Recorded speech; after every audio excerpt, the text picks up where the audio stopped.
जहां इंद्रियों को दिव्य करना है वहां हम इनको और मलिन कर रहे हैं। जनेन्द्रिय का वेग न सहने के कारण हम परस्पर शरीरों के आकर्षण में भोग वासना में लिप्त हो गए। मन और जनेन्द्रिय संपूर्ण रूप से काम वासना से युक्त होने के कारण मलिन हो गई। ये देह पिंड चाहे पुरुष शरीर हो चाहे स्त्री शरीर हो, कोई खास बात नहीं इसमें खास बात है भगवान की प्राप्ति कर लेना। खास बात है तुम्हारा चिंतन दिव्य हो जाना। खास बात है इस शरीर से सबकी सेवा बन जाए। माता पिता भाई बंधु परिवार समाज राष्ट्र धर्म भगवान सबकी सेवा बन जाए तो ये शरीर सार्थक हुआ। नहीं क्या मांस का पिंड है, रक्त संचरित नसनाड़ियां हड्डी त्वचा और इसमें जो डालो मलमूत्र बन गया। जितने द्वार हैं उनका सबको परिचय है ही है। कौन से सुख के लिए परस्पर शरीर में आकर्षण होता है? सच्चिदानंद सुख की लालसा वाला शारीरिक सुख के भोग में यदि अनेक जीवन व्यतीत करने के बाद ये भी जीवन व्यतीत कर दिया तो हाथ क्या लगेगा? इतना जीवन व्यतीत कर दिया, क्या हाथ लगा? बहुत विवेक विचार की जरूरत है। धर्मयुक्त काम भगवान ने अपना स्वरूप बताया है सृष्टि संचालन के लिए। यदि विवाह पाणिग्रहण संस्कार करके संतानोत्पत्ति के लिए विधान किया गया है तो वो धर्मयुक्त काम है। व्यभिचार वहां भी नहीं, धर्मयुक्त काम। अन्यथा धर्म विरुद्ध यदि काम का सेवन किया जाए तो घोर पापाचरण बनने लगता है और मलिनता पे मलिनता होती चली जाती है। स्त्री रूपा मेध्य पिंडे मुह रमृत धिया। हमारी बुद्धि इतनी मलिन हो गई है कि मलमूत्र के द्वार को अमृत पान का स्वरूप समझती है। कितनी निकृष्ट बुद्धि इन शरीरों पे है क्या? ऊपर के द्वार देखो, आंख से कीचड़ निकले, नाक से कितनी खखार के थूको, वमन करके देखो। नीचे के द्वार तो दुर्गंध युक्त मलमूत्र के ही है। किन भोगों में तुम अमृत पान करना चाहते हो? स्त्री रूपा मेध्य पिंडे मुह रमृत धिया नित्य लोलुभ्यमानम। नित्य तुम लुभायमान हो रहे हो कि अगर ये शरीर भोगने को मिल जाए, ये शरीर मिल जाए तो हमारा जीवन धन्य हो जाए। नित्य लोलुभ्यमानम है क्या? थोड़ा विवेक से विचार करके देखो। धर्मयुक्त संतानोत्पत्ति के लिए भगवान ने आदेश किया है। मनमुखी चाल चल करके मनोरंजन करने के लिए ये नहीं बना हुआ है। फंसते चले जाओगे, अमृत की लालसा से मृत होते चले जाओगे। तुम्हारे विचार मृत, तुम्हारे आचरण मृत, तुम्हारा शरीर मृत, तुम्हारी चेष्टा मृत, क्योंकि मृत लोक में हो। इसका नाम मृत्यु लोक है और खोज रहे हो अमृत। चक्षुर्न क्षुद्र जीवैरपि विहितो। ये नेत्र मिथ्या रूप में लुभायमान हो रहे हैं। चमड़ी ऊपर से गोरी पीली जैसी भी, उसी में हम आसक्त हो रहे हैं। इतने आसक्त हो रहे हैं। परसों एक नवयुवक भाई प्रश्न एकांतिक में कह रहे जिया नहीं जा रहा, हमको हमारी मित्र ने धोखा दे दिया और हालत भी ऐसी थी कि करुणा लग रही थी कि कृपा करें प्रभु और इनकी बुद्धि को इस दलदल से निकालें। वो जीवन से हारा हुआ व्यक्ति बैठा हुआ है केवल एक बात में कि उसको उसके किसी मित्र ने, मतलब स्त्री शरीर ने उसको धोखा दे के दूसरे से ब्याह कर लिया। धोखा देके मतलब मन की गति है, इसमें धोखा और सही का क्षेत्र नहीं है। ये तो विचरण करता रहता है, आज ये आज ये आज ये। इसका कोई बिरला इसकी इस गति को रोक दे, वही साधना परायण साधक कहा जाता है। पर ऐसा नहीं होता है। जहां तुमसे बढ़कर कोई मिला तो वहां दृष्टि उसकी जम जाएगी, तुम्हें छोड़ देगा। संसार का खेल यही है। तुम्हारा प्यार अगर सही ठिकाने पे पहुंच जाए तो सार्थक हो जाए। वो प्यार मूर्ति प्रेम के खिलौना दो खेलत हैं प्रेम खेल, प्रियालाल, इनसे प्रेम हो जाए तो निहाल हो जाओगे। पर इनसे प्रेम करने के लिए कठिनता है। पहले सर्वत्र से राग हटावे तो इनसे प्रेम होता है, अन्यथा नहीं। सर्वत्र की ममता बटोर कर इनके चरणों में तब प्रेम होता है। बोले नेत्र दूषित हो गए बस यही देखते हुए। यही दुर्दशा है जीव की। सामने भगवान है चराचर जगत के हृदय में, उनको कोई नहीं देखना चाहता और बाहरी केवल चमड़े को देख करके हम आकर्षित हो रहे हैं। ये चमड़ी ज्यादा दिन नहीं टिकेगी, जिसकी तुम देख रहे हो उसकी और तुम्हारी भी, ये नष्ट होने वाली है। इन्हीं को शासन में साधक रखता है। नेत्रेंद्री हम जहां चाहें वहीं जाएगी, अन्यथा नहीं जाएगी। अभ्यास कीजिए नाम जप के द्वारा। ऐसे थोड़ी कि बात कर रहे हो किसी संत से भगवत चर्चा और तुम्हारी दृष्टि जा रही बार बार, और इतनी हिम्मत तुम्हारी कि भगवत भाव के वातावरण में तुम्हारी अशुद्ध वृत्ति उधर देखने की कोशिश कर रही। क्या देख रहे हो? चुप, एकदम शांत। चक्षुर्न क्षुद्र जीवैरपि विहित मृषा मानना अत्यंत मग्नाहा। ये क्षुद्र जीव समझ नहीं पा रहे कि नेत्र किसके लिए मिले। ये नेत्र मिले भगवत साक्षात्कार के लिए। ये विचार करो 5 मिनट आंख बंद करके, अगर ऐसे ही तुम्हारी आंखें छीन ली जाएं तो सोचो कैसा तुम्हारा जीवन होगा। जिन आंखों से तुम गंदी बातें कर रहे हो, गंदी बातें देख रहे हो, यही आंखें भगवान छीन लेते तुम्हारी, तो क्या तुम्हारा जीवन होता। आज तुम्हें भगवान ने आंख दी है, तुम इससे धर्म का दर्शन करो, सब में भगवत दर्शन करो, श्री विग्रह के दर्शन करो, संत दर्शन करो, नेत्र पावन करो। नेत्रों को दूषित कर लिया हमारी वाक इंद्री। जब हम इससे चिदानंद नाम जप करते हैं, चिदानंद लीला का गायन करते हैं, तो वाणी भी चिदानंद हो जाती है। श्रवणेन्द्रिय, जब इससे हम नाम कीर्तन सुनते हैं, नाम जब सुनते हैं, भगवत लीला सुनते हैं, तो श्रवणेन्द्रिय चिदानंद हो जाती है। ऐसे समस्त इंद्रियां जब केवल आराध्य देव के प्रति समर्पित होकर क्रियान्वित होती हैं, तो उनमें ये सामर्थ्य आ जाती है कि उपासक की श्रवणेन्द्रिय निकुंज में प्रिया प्रीतम क्या बात कर रहे हैं ये सुनाई देने लगता है। निकुंज में प्रिया प्रीतम कैसी शोभा से विराजमान है ये दिखाई देने लगता है। आज कौन से सौरभ का लेप किया गया ये घ्राणेन्द्रिय से पता चलने लगता है। प्रिया प्रीतम की दिव्य लीला का इंद्रियां अनुभव करने लगती हैं, जो कि इंद्रिय मन से बिल्कुल अगोचर है। अगर उपासक इन इंद्रियों को थोड़ी भी स्वतंत्रता दे देगा तो इनका स्वभाव है प्रकृति स्थान कर्षति। ये प्रकृति के वस्तु व्यक्ति स्थान के आकर्षण में फंस जाएंगी।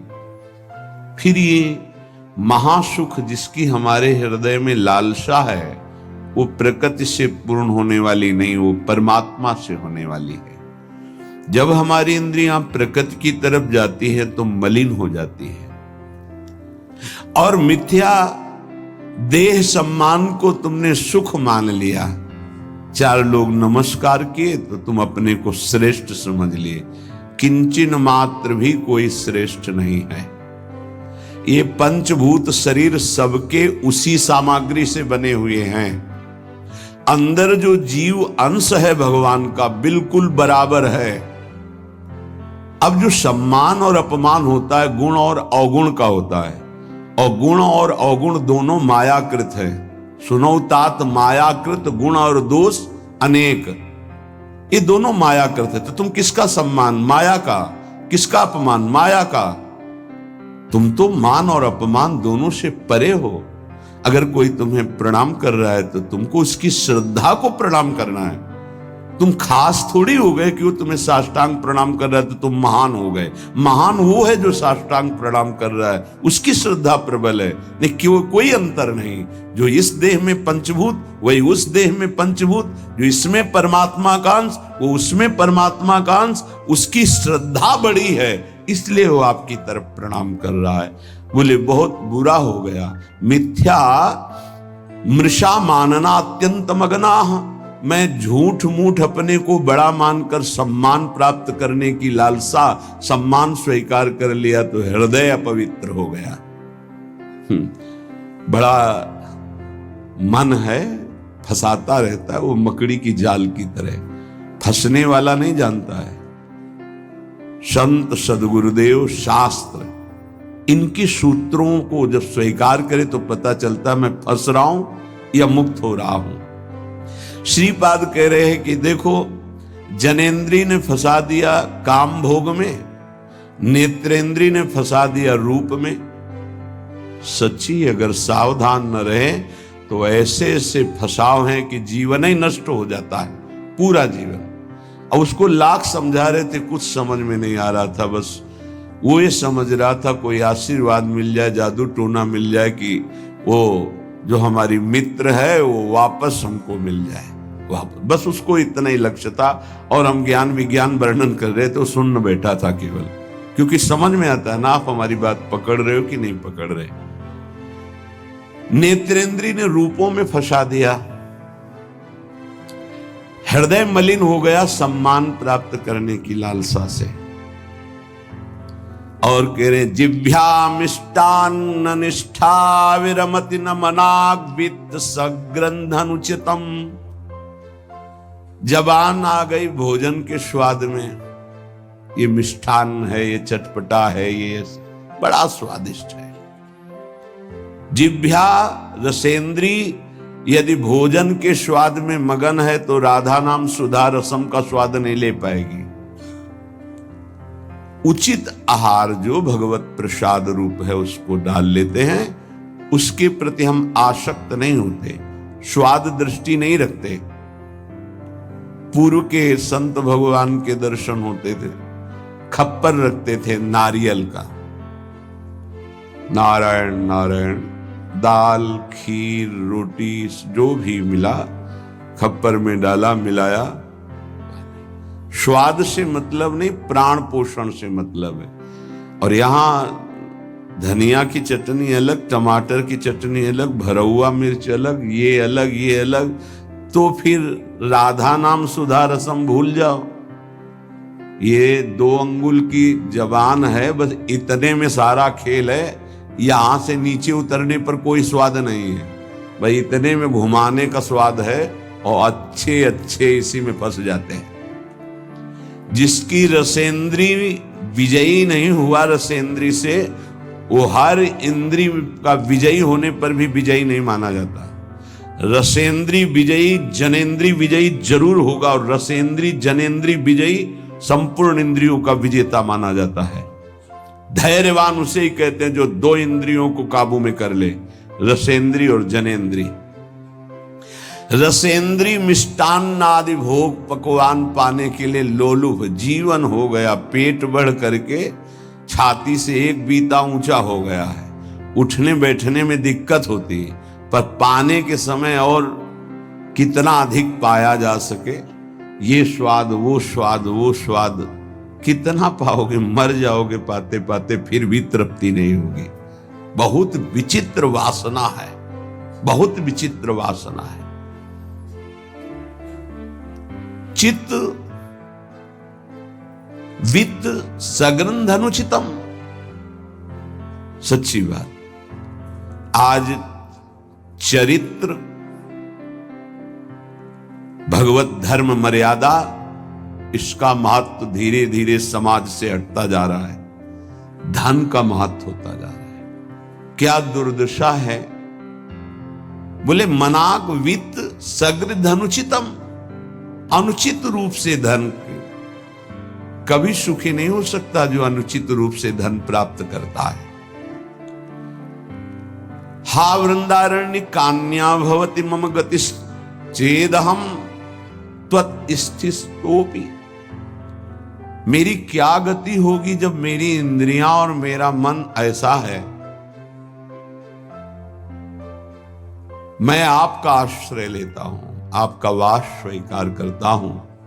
मैं समझ गया कि मेरे से अब कुछ नहीं होने वाला, मेरी अनन्य गति आप हो। हे वृंदावन, आप मेरा सुधार कर दो। अब मैं कहीं किसी की ओर नहीं देख सकता, सिर्फ आपका आश्रय लिए हूं। भाव ये है कि हम सब तरह से हीन हैं, हर इंद्रियां हम पर विजय प्राप्त किए हुए हैं। उल्टा इंद्रियों पर हमें विजय प्राप्त करना चाहिए, इंद्रियां हम पर विजयी हो गई हैं। अब हम कैसे मुक्त हो, तो बोले धाम का आश्रय ले लो। बड़ा महत्व है। धाम कृपा करके आपको सत्संग प्रदान करेगा। यदि आप सत्संग के अनुसार सुलझ के चल पावे तो क्या होता है, जन्म जन्मांतर से मलिन बुद्धि होती है और बहुत भागती है बुद्धि। जैसे जंगली नील गाय देखा हो, गर्दन उठाई भागती चली जा रही, ऐसे ये भागती बुद्धि।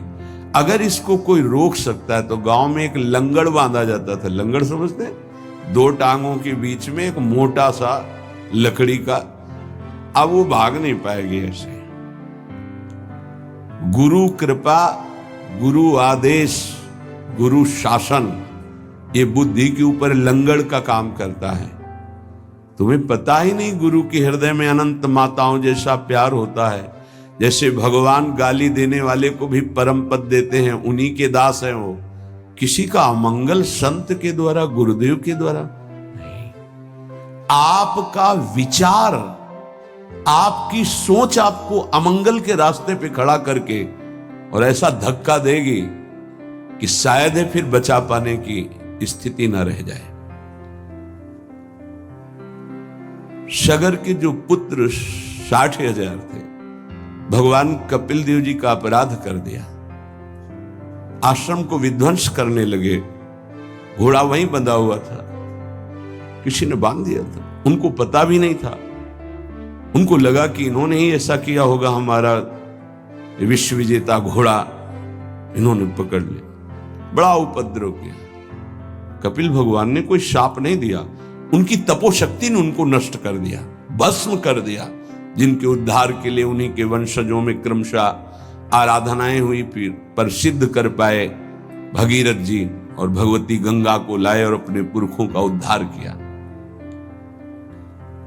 जो थोड़ा भी अपनी बुद्धि को तुम भगवत मार्ग से विमुख करोगे, वो आपको फंसाने के सिवा और कोई मार्ग नहीं बता सकती। यहां समिटना है, अपने अस्तित्व को मिटा देना है, प्रभु के चरणों में पूर्ण आश्रित हो जाना है और जीवन मुक्त हो जाना है। ये रास्ता है। यदि हम भगवत मार्ग के पथिक हो करके थोड़ा भी अपने मन के अनुसार चलेंगे तो मार्ग बदल जाएगा। गुरु आज्ञा तज करहि जे बान, यह अधर्म यह सब हानि, कान न रसिकन मेरा है। पर जैसे जंगली नील गाय होती है ना, उसको ऊपर कोई शासन बर्दाश्त नहीं। वो जब दलदल में फंसती है तब उसकी चाल रुकती है, अन्यथा नहीं। तो माया प्रपंच का दलदल जब ऐसी बुद्धि वालों को रोकता है, तब उनको याद आता है कि क्या मैं कहीं गलत मार्ग पर चल पड़ा क्या। पर जब तक फंसता नहीं तब तक उसे पता ले चल। माया ऐसी बचाव पक्ष से उसको ले जाती कि इतनी दूर पहले ले जाऊं कि ये लौट ही न सके, तब बात बनेगी। श्रीपाद कह रहे हैं कि सब इंद्रियों ने, मन ने हमको अपने अधीन कर लिया। अब तो हे वृंदावन आपका सहारा है। बनाया हुआ सिद्धांत है। रही मन देखी बड़न को, लघु न दीजिए डारी, जहां काम आवे सुई, कहा करे तरवारी। और सिद्धांत उन्हीं का बनाया हुआ है। अगर गुरु चरणों में लघुता आ गई तो विश्व ब्रह्मांड में महत्ता स्पर्श ही नहीं कर सकती तुम्हारा। ये हमारी बुद्धि, ये हमारा मन ऐसा सोचता है कि शॉर्टकट से चले धनी बन जाए, शॉर्टकट से चले परम पद मिल जाए, शॉर्टकट से चले बहुत उत्तम सम्माननीय बन जाए। है बहुत शॉर्टकट है। सर्वस्व त्याग और एकमात्र प्रभु का आश्रय। अभी जो चाहो बन जाओगे, पर सर्वस्व त्याग। आज तक जितने भी महापुरुष हुए हैं सर्वस्व त्याग से। सर्वस्व त्याग का स्वरूप किसी के नामे कर देना सब प्रॉपर्टी नहीं, अपना अस्तित्व मिटा देना। अम्बरीश जी चक्रवर्ती सम्राट हैं पर अपना अस्तित्व नहीं है, तो क्या हुआ? सुदर्शन चक्र उनकी रक्षा में है और भगवान दुर्वासा जी को द्विज कहते हैं और अम्बरीश जी को भक्त कहते हैं। अहम भक्त पराधीनो अस्वतंत्र इव द्विज। तो मैंने वृंदावन का आश्रय लिया। अब वृंदावन संभालेगा तो वृंदावन किस रूप में संभालता है? संत रसिक सदगुरुदेव के रूप में संभालता है। यदि हम ना उनकी आज्ञा का पालन करें, अवहेलना करें, तो बड़े कृपालु हृदय के होते हैं जो संत हैं। संत सरल चित जगत हित, जानि स्वभाव स्नेह। तुम क्या जान पाओगे कि हृदय में तुम्हारे ही प्रति कितना दुलार है।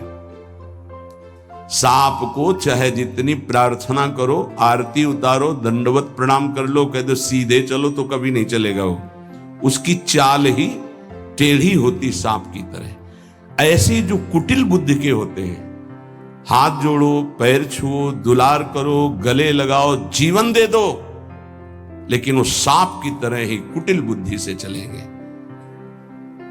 उनका जो विषैला स्वभाव है वो उनकी आध्यात्मिक शक्ति का नाश करता है। उनको लगता है मैं बहुत बड़ा अध्यात्म कर रहा हूं। अध्यात्म कहां से होता है? गुरु आज्ञा से होता है। अध्यात्म कहां से होता है? गुरु मंत्र के निरंतर सुमिरन से होता है। अध्यात्म जिसके अंदर है तो त्रिभुवन का संपूर्ण वैभव उसको मृत तुल्य लगता है। मृत तुल्य, न पारमेष्ठ्यम न महेंद्र दिष्ण्यम।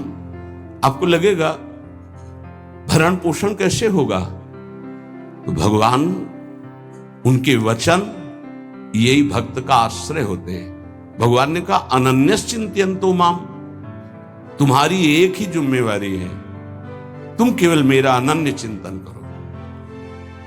और जो अनन्य चिंतन करता है, ये जनाः परिउपासते, जो ऐसी उपासना करता है अनन्य चिंतन से, तो योगक्षेमम वहाम्यहम्, मैं उसके योगक्षेम का वहन करता हूं। अप्राप्ति की प्राप्ति और प्राप्ति की रक्षा ये मैं करता हूं। शुद्ध परमार्थ को जान लो, जीवन मुक्त हो जाओ, फंसने में देर नहीं लगती। ये मन कभी भी कहीं भी कैसे भी आचरणों में फंसा सकता है। अजामिल जी अपनी इंद्रियों की चंचलता को शासन में लेकर के अपने पिता की सेवा में गुरु भाव से लगे थे। बड़े धर्मात्मा पिता थे। एक दिन वो समिधा लेने के लिए गए तो जंगल में देखा एक शराब पिए हुए व्यक्ति किसी वैश्या से सहवास कर रहा है। अचानक दृष्टि पड़ी। शास्त्र आज्ञा करता है ऐसे दृश्य को एक बार अचानक दृष्टि पड़ने पर दोबारा ना देखा जाए और नमस्कार वृत्ति कि भगवान की माया है, आगे बढ़ जाए। पर वो तो सेवा को छोड़ करके उसी को केवल देखने लगे। देखते ही चिंतन बढ़ा। चिंतन बढ़ता ही संगस्तेषुपजायते, संग की इच्छा आसक्ति प्रकट हुई। जब वो पुरुष चला गया तो उस वैश्या से मिले और कहा मैं आप पर आसक्त हो चुका हूं, तो उसने कहा मेरे जीवन का उद्देश्य ही है आसक्त पुरुषों से धन लेना, उनको सुख पहुंचाना।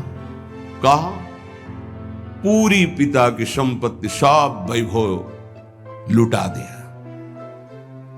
आखिरकार उसी के पास रहने लगे, उसके दास बनकर रहने लगे, क्या क्या अमंगल कार्य करने लगे। जहां संविधा लेने गए थे यज्ञ के लिए, वहां पशुओं का हिंसा करके और मांस रांधना खाना, ये सब बहुत गंदा जीवन। एक बार थोड़ा भी कोई धर्म का अनुष्ठान करे तो धर्मो रक्षति रक्षिता, धर्म उसको बचाने की कोशिश करता है, रक्षा करता है। गांव में संत मंडली आई।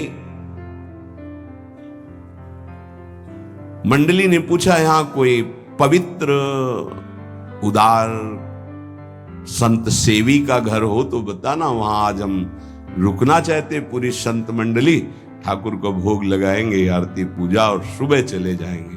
हाँ, उन्होंने कहा सबसे ज्यादा पवित्र अजामिल है गांव के बाहर, जो वो बगीचा भी सामने वाला उन्हीं का है, वो वैश्या का था। संत स्वभाव विश्वास से होता है, संतों का स्वभाव जो सिद्ध होता है वो विश्वास से होता है। आज तक कभी ऐसा संशय नहीं होता कि आदमी ऐसा बोल रहा है तो इसमें कुछ झूठ भी हो सकता है क्या? नहीं, पर बाद में ऐसा लगता है कि इनको सत्य बोलना आता ही नहीं। संसारी आदमी को आचार्य की बात फिर याद आती है, पाए जान जगत में सब जन कपटी कुटिल कलयुगी टंचु। कपट और कुटिलता के बर्ताव किसी और कुछ आता ही नहीं। कई बार सत्संग में प्रार्थना की कि एक जगह ऐसी रखो जहां झूठ मत बोलो, कपट मत करो। गुरु दरबार, दंड दो या पुरस्कार दो, आपके हैं, गलत हैं या सही हैं आपके सामने हैं। एक जगह तो, पर और जगह सब फिट हो सकता है, एक जगह जरूर छल कपट करेगा, क्योंकि पतन वहीं से होता है, जीव का पतन वहीं से होता है। जहां गुरुजनों से कपट और छल किया गया, माया जो कपट का जाल और छल का बिछाती, उसे कोई नहीं काट सकता। माया के जाल को कोई नहीं काट सकता। काटने के लिए गुरु प्रसन्न साहब अनुकूला, जैसे हमसे बोला जाता है, संतों से बोला जाता है, अक्षरशः लगता है सत्य बोल रहा है, संशय ही नहीं, क्योंकि विश्वास की धरा से ही चला जाता है, विश्वास ही होता है। तो संत जनों ने जाके वहां डेरा लगा दिया।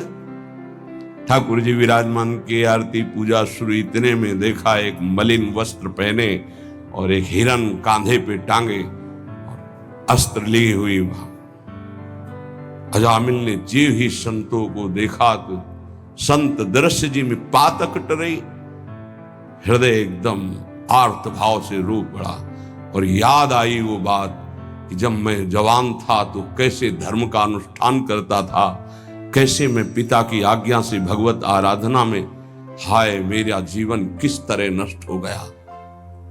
नजदीक गया, साष्टांग दंडवत। देखते ही संतों ने समझ लिया।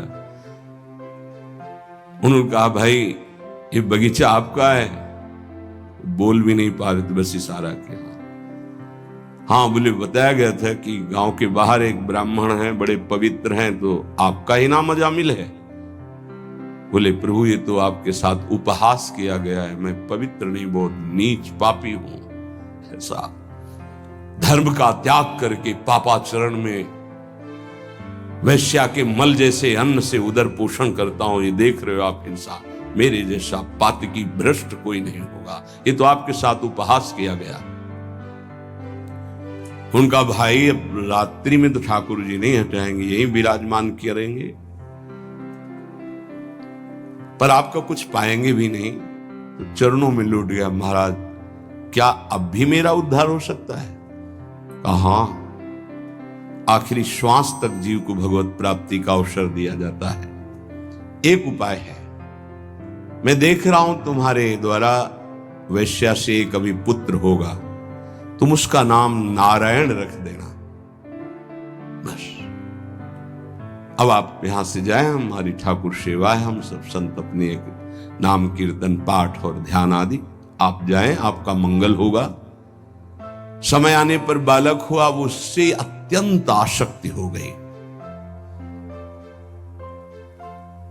जरा सी इंद्रियों की छूट दी तो एक संयमी ब्रह्मचारी नियमनिष्ठ ऐसे भ्रष्ट आचरणों में फंस गया। पिता ने फिर ब्याह भी करवाया था, पर दृष्टि जहां फंस गई फंस गई। कुसंग हुआ तो जीवन बर्बाद हो गया, और सत्संग हुआ तो देखो कैसे परम पद मिलता है। अब तो उसी छोटे पुत्र को गोद में लेके घूमना, उसी से प्यार, उसी से दुलार। उसको क्या पता कि एक भयावह समय होता है जिसका नाम मृत्यु है। वो कभी भी किसी पर आक्रमण कर सकती है, और जब यहां से जाओगे ना तो कुछ भी तुम्हारे साथ नहीं, तुम्हारा किया हुआ धर्म और अधर्म ये दोनों तुम्हारे साथ जाएंगे, जिसे शुभ और अशुभ कर्म कहते हैं। अचानक उसको दिखाई दिया दो भयंकर यमदूत, कांपने लगा। यमदूतों की दृष्टि मात्र से उसके मलमूत्र छूट गए, इतने भयानक। और उसकी आसक्ति अपने पुत्र पे थी, तो ऐसा लगा कि मैं आखिरी में एक बार अपने पुत्र को बुला के देख लूं। बुलाया, नारायण, बस मंगल हो गया। देखो, संत संग अपवर्ग कर, कामी भव कर पंथ। संत का संग सीधे मोक्ष प्रदान करने वाला होता है। नारायण, एक बार जी ही पुकारा नारायण, ऋणा पे जवान पहुंची कि दो दिव्य पार्षद भगवान के चतुर्भुज नारायण स्वरूप श्यामल कांति है, यमराज के दूतों को डांटा और फांसी काट दी। अब तुम इस जीव को स्पर्श भी करने का अधिकार खो चुके हो। बड़ा सुंदर प्रसंग है, अगर इसे बार बार हम सुने और इसे हृदय में बैठा लें तो जीवन मुक्त होने के लिए पर्याप्त साधन है। नाम महामंगल मूद में अजामिल जी की चेतना लुप्त होने वाली थी, फांसी पड़ चुकी थी यमदूतों की। यद्यपि उसने भगवान को नहीं पुकारा, अपने बालक के स्नेह वशात उसको पुकारा नारायण, पर संतों ने नाम रखवाया था।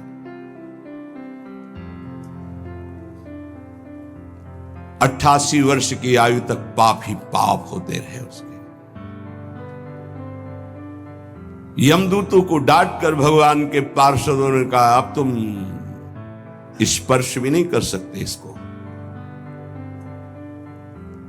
और उनका आप बड़े तेजस्वी देव स्वरूप दिखाई देते हैं, पर आपको पता है ये महानीच पापी हर क्षण पाप करता रहा है। ये मूर्ख अपने पुत्र के बहाने नारायण बुलाया है, ये महापापी है। भगवान के पार्षदों ने कहा, हम देखते हैं कि तुमको कोई ज्ञान नहीं है। जिस समय पुत्र के बहाने नारायण बुलाया, उसी समय निष्पाप हो गया।